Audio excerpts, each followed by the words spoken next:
آج میرے سامنے دو خبریں میری نگاہوں سے گزری.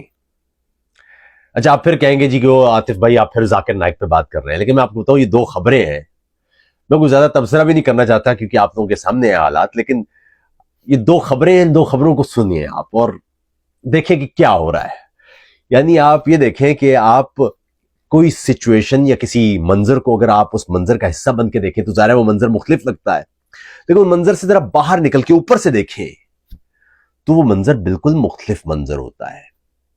تو آپ چونکہ 1947 سے اس قوم کو مذہب کے نام پر بیوقوف بنایا جا رہا ہے، تو آپ جب اس منظر کو دیکھتے ہیں تو آپ کو یقیناً وہ مختلف لگتا ہوگا، لیکن اگر آپ اس منظر سے باہر نکل کے دیکھیں تو یقین کریں ہنسی آتی ہے کہ اسلام کے نام پر کس انداز سے لوگوں کو بیوقوف بنایا جاتا ہے، مذہب کے نام پر، مذہب کے جذباتی تعلق کے نام پر، علم کے نام پر جہالت، مذہب کے نام پر ناتہذیب یافتہ رویے، اسلام کے نام پر امن سے دوری، یہ سب اس معاشرے میں داخل کر دیے گئے.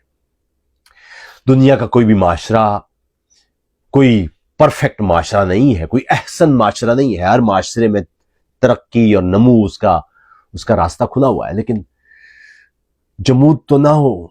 خیر میں آپ کو پہلے یہ دو خبریں سنا دوں. ایک خبر یہ ہے، ایک معروف ٹی وی اینکر، خاتون ٹی وی اینکر سے انٹرویو میں ذاکر نائک صاحب فرماتے ہیں کہ اگر کوئی خاتون وہ ٹی وی پر خبریں پڑھ رہی ہے، 30 منٹ کا نیوز بلیٹن ہے اور اس میں 20 منٹ وہ خود سکرین پر ہوتی ہے، اور اس کو دیکھ کر کسی آدمی کو کچھ ہوتا نہیں ہے تو اس آدمی کو ڈاکٹر کے پاس جانا چاہیے.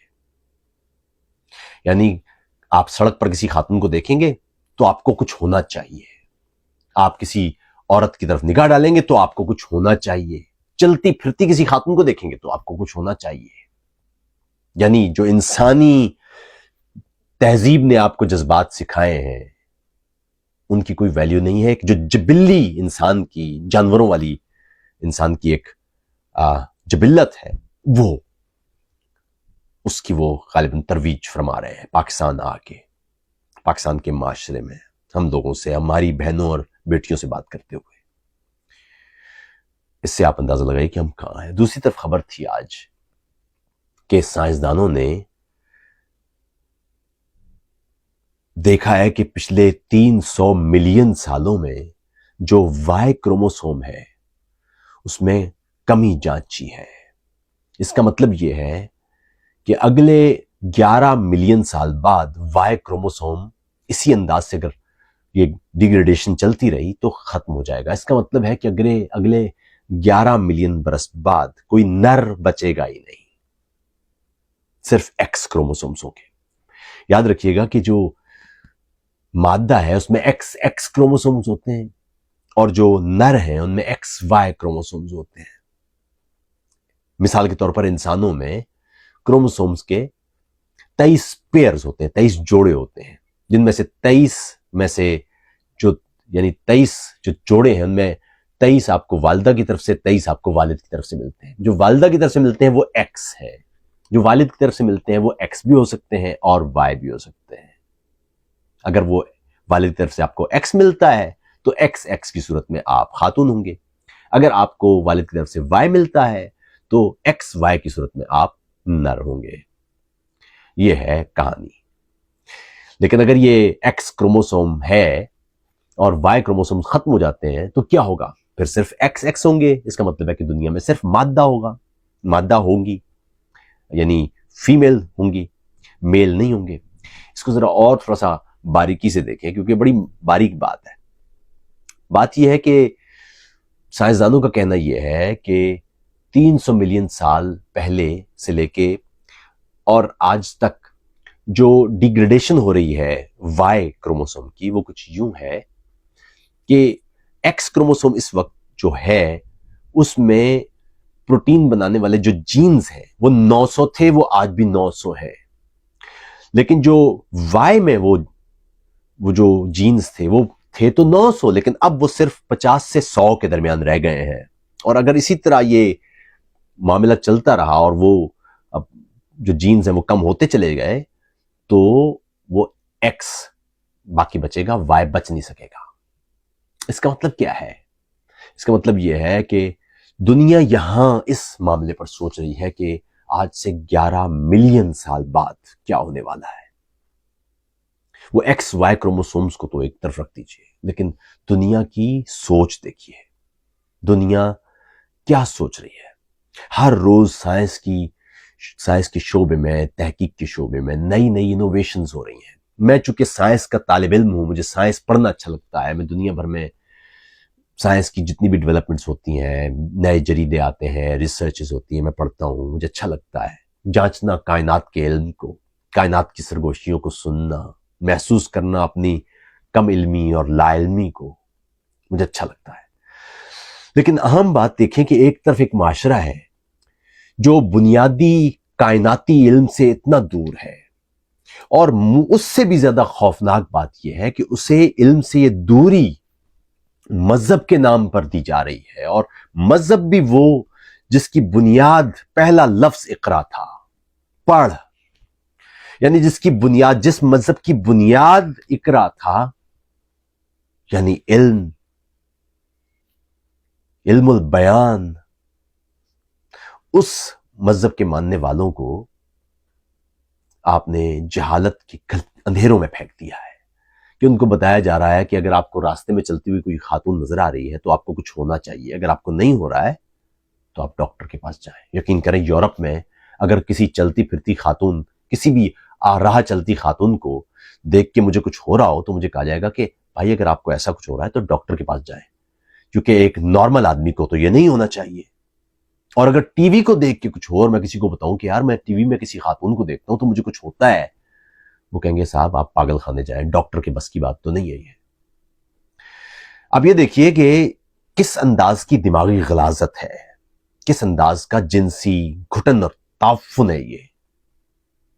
اور اس سے بھی زیادہ بیہودہ بات یہ ہے کہ یہ اسلام کے داعی ہیں، مبلغ ہیں، یہ اسلام کی ترویج اور تبلیغ کر رہے ہیں۔ کہ کس اسلام کی تبلیغ کر رہے ہیں؟ سوال یہ ہے، کیا یہ اسلام واقعی قرآن کا اسلام ہے بھی، یا یہ کیا واقعی یہ اسلام بھی ہے؟ یہ کون سا اسلام ہے؟ یعنی ایک طرف اگر آپ کو ایک مذہب یہ بتا رہا ہو کہ علم حاصل کرو، چاہے تو اس کے لیے تمہیں چین جانا پڑے، جس میں پیغمبر دعا کرتا رہا ہو سب سے زیادہ کہ اے رب میرے علم میں اضافہ فرما، جس کی بنیاد غور و فکر ہو، کائنات سے متعلق ہر آیت کے ساتھ لکھا ہو کہ تدبر کرنے والوں کے لیے، جو کائنات کے مسخر ہونے کی آپ کو نوید سناتا ہو، جو نظریہ، اس نظریے کے ماننے والے، ان کو بتایا جائے کہ وہ کسی خاتون کو دیکھ کے اگر آپ کو کچھ ہو نہیں رہا تو آپ کو ڈاکٹر کے پاس جانا چاہیے۔ اور اس سے بھی زیادہ خوفناک بات کہ ایک مذہب جس کی بنیاد ہی مولویت کا خاتمہ تھی، یعنی کوئی مولوی کا تصور نہیں تھا، تمام مذاہب میں کہیں پادری تھے، کہیں راہب تھے، کہیں بھکش تھے، بھکشو،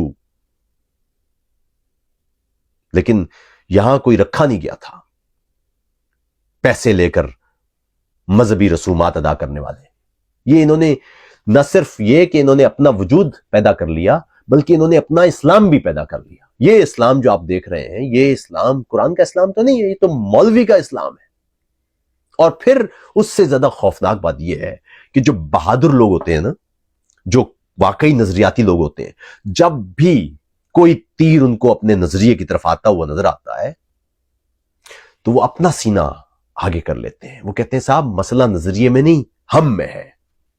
مولویوں کا عجیب معاملہ دیکھیے آپ کہ تیر ان کی طرف آتا ہے تو یہ اسلام کا سینہ آگے کر دیتے ہیں، اپنے نظریے کا سینہ آگے کر دیتے ہیں کہ صاحب مولوی پر تنقید نہیں کر رہا، یہ اسلام پر تنقید کر رہا ہے۔ یعنی کمال دیکھیے آپ دیکھیے کسی سائنسدان کو کہیے، سائنسدان کو اگر آپ اس کی کسی سائنٹیفک تھیوری پر، کسی اسٹیبلش تھیوری پر کوئی تنقید کرے گا تو کہے گا سوری، یہ مسئلہ اس اسٹیبلش لا کا نہیں ہے، یہ میرے ایکسپیریمنٹ کا ہوگا، میرا ہوگا۔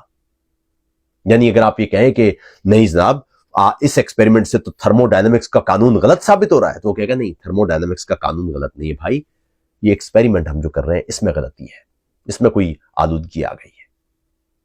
لیکن مولویوں کا معاملہ الٹا ہے، آپ کہیں گے مولوی صاحب یہ بات تو ٹھیک نہیں کر رہے، وہ کہیں گے آپ اسلام کے خلاف بات کر رہے ہیں، اسلام کا سینہ آگے کر دیں گے۔ اسی لیے پچھلے 1400 سال سے ان مولویوں نے اسلام کا سینہ چھلنی کر کے رکھ دیا۔ وہ تیر جو ان کی بد کرداریوں کی وجہ سے، نااہلیوں کی وجہ سے، لا علمی اور جہالت کی وجہ سے ان کی طرف آتا ہے، یہ اسلام آگے کر دیتے ہیں، جی اسلام پر آپ برسائیں، ہمیں نہ کچھ کہیں۔ یہ ہے کہانی۔ کسی خاتون کے ساتھ بیٹھ کے کوئی شخص یہ کہہ رہا ہو تو آپ اندازہ لگائیے، کچھ عرصے پہلے، کچھ دن پہلے یتیم بچوں کے پاس گئے ہیں، یہ یتیم بچوں کے پاس، اور وہ بچیاں 8 سال، عاطف صاحب آپ نے وہ 4-5 سال کہہ دیا، وہ 4-5 سال تو میں نے استعارے کے طور پر کہا ہے، 8 سال، 10 سال، 12 سال، 14 سال، 16 سال، آپ کو ویسے ہی شرم آنی چاہیے۔ یتیم بچیاں ہیں جن کو پوری زندگی اپنے باپ کے ہونے کا احساس نہیں ملا، ان کے پاس جا کے ان بچیوں کو آپ اپنی بچیاں سمجھنے کی بجائے آپ یہ کہہ رہے ہیں کہ یہ نام محرم ہے۔ ان بچیوں کو آپ اللہ اعلان وہاں پر کہتے نظر آ رہے ہیں کہ بچی تو صرف وہ ہوتی ہے جو باپ سے ہوتی ہے، جس کا میں سگا باپ ہوں گا صرف میری بچی ہوگی، اور کوئی بچی نہیں۔ اور پھر مزید یہ کہہ رہے ہیں کہ اسلام نے یہ کہا ہے۔ صاحبو، اسلام یا کوئی بھی مذہب جب دائرہ بناتا ہے نا، وہ تو دائرہ بناتا ہے، اس کی اخلاقی اقدار، وہ اصول وہاں طے ہوتے ہیں، باقی آپ اپنے معاشرے کے مطابق، اب انسانی سماج کے مطابق آپ طے کرتے ہیں۔ وہ نامحرم اور محرم کی جو قرآن نے ڈیفینیشن دی ہے، وہ تو بارڈر لائنز ہے، حدود ہے، وہ کہ ان کا تو ہر صورت میں آپ نے خیال رکھنا ہے، کیونکہ ہر چیز میں باقی ایکسیپشنز ہوتی ہیں۔ لیکن آپ 12 سال 14 سال کی بچی کے بارے میں اگر یہ سوچ رہے ہیں تو کیسے کس دماغ کے آدمی ہیں آپ؟ کس اسلام کی تبلیغ کر رہے ہیں آپ؟ ایک بچی 12-14 سال کی بچی وہ آپ کے سامنے آ رہی ہے، آپ کو نہیں چھونا چاہیے، اچھی بات ہے، کوئی نہیں چھونی، شیلڈ تک نہیں، آپ اس کے ساتھ کھڑے ہونے کو تیار نہیں، اور آپ کہہ رہے ہیں نابالغ بچی ہے، میں باپ نہیں ہوں اس کا، اور آپ اس بندے کو بھی منع کر رہے ہیں جو اس یتیم خانے کا مالک ہے، اس کو کہہ رہے ہیں کہ آپ بھی اس کو بیٹی نہ کہیں، یہ بیٹی نہیں ہے آپ کی۔ یہ بے شرمی کی بات ہے بھائی دوستو۔ تو میں صرف یہ کہنا یہ چاہتا ہوں کہ دنیا سائنس اور ٹیکنالوجی اور کائنات سے گفتگو، کائنات کی بات سننے کے مراحل میں ہے، اور آپ اپنے معاشرے کو ایک گٹر بناتے جا رہے ہیں۔ ان لوگوں کو پہچانیے، یہ راستہ تباہی کا راستہ ہے۔ علم کا راستہ صرف وہ ہے جو آپ کو کائنات کے ڈیٹا کو انٹرپریٹ کرنا سکھاتا ہے۔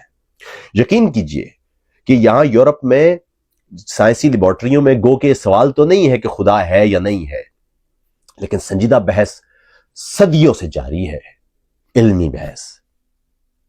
جس انداز سے گفتگو ہو رہی ہے، کہیں ایٹم کے اندر پروٹونز اور نیوٹرونز کے اندر، کوارکس اور کوارکس کے اندر اس کے بھی ذیلی ذرے، اور سٹرنگ تھیوری اور کوانٹم مکینکس اور ریلیٹیوٹی اور بلیک ہولز اور جانے کیا کیا موضوعات پر جس انداز کی تحقیق ہو رہی ہے، لگتا یہ ہے کہ نئی کائناتوں کے راستے یہاں سے نکلیں گے، اور وہ آیتیں جنہیں پڑھ کے مولوی آپ کو بیوقوف بنا رہے ہیں، وہ آیتیں جو یہ خود بھی نہیں سمجھتے، ان کو سمجھ بھی نہیں آ سکتی، وہ آپ کو یہیں رکھیں گے، اسی مغالطے میں، اسی تعفن میں، سوال سے دور۔ انہوں نے آپ کو یہ بتایا ہے کہ سوال کرنے سے 13.7 ارب نوری سال کی پھیلی کائنات، اس کے خدا کو کوئی خطرہ ہو سکتا ہے۔ ان سے اندازہ لگائی کہ ان کا خدا کتنا انہوں نے چھوٹا بنایا ہوا ہے۔ صاحب، کائنات اور ایسی کھربوں کائناتوں کا خدا، اس کو آپ کے سوال سے خوف ہوگا؟ آپ خود سوچئے، اپنی اوقات دیکھیے، اپنے سوال کی اوقات دیکھیے آپ، اور خدا کو خدائی کو دیکھیے آپ۔ سوال کیا کیجئے، سوچا کیجئے۔ یہ مولویوں کی بات اور مولویوں کے تحفظ کے لیے نہ آ جائے کیجئے، سوال کریں، اور جہاں پر کوئی گڑبڑ لگے، عاطف توقیر نے کوئی پیغمبرانہ وحی تو نہیں لکھی یہاں پر، ہم تو عام سے لوگ ہیں، کتاب پڑھتے ہیں صرف، تو نیچے لکھیے کہ عاطف بھائی آپ نے یہ بات کی ہے، یہ اس وجہ سے غلط ہے، بہت اچھی بات ہے، گفتگو ہونی چاہیے۔ یہ نہیں ہو سکتا کہ عاطف صاحب آپ نے جو بات کی اس میں سے فلاں ایک تعصب کی بو آ رہی ہے، بھائی بو آ رہی ہے تو لکھے وہ نیچے، آپ میری نیت جانتے ہیں، آپ خدا ہیں، لکھے نیچے کہ عاطف بھائی آپ نے یہ بات کی ہے، یہ بات اس وجہ سے غلط ہے، اس کا جواب کیا ہونا چاہیے، تاکہ میں جواب تو دے سکوں۔ اپنا خیال رکھیے. آداب.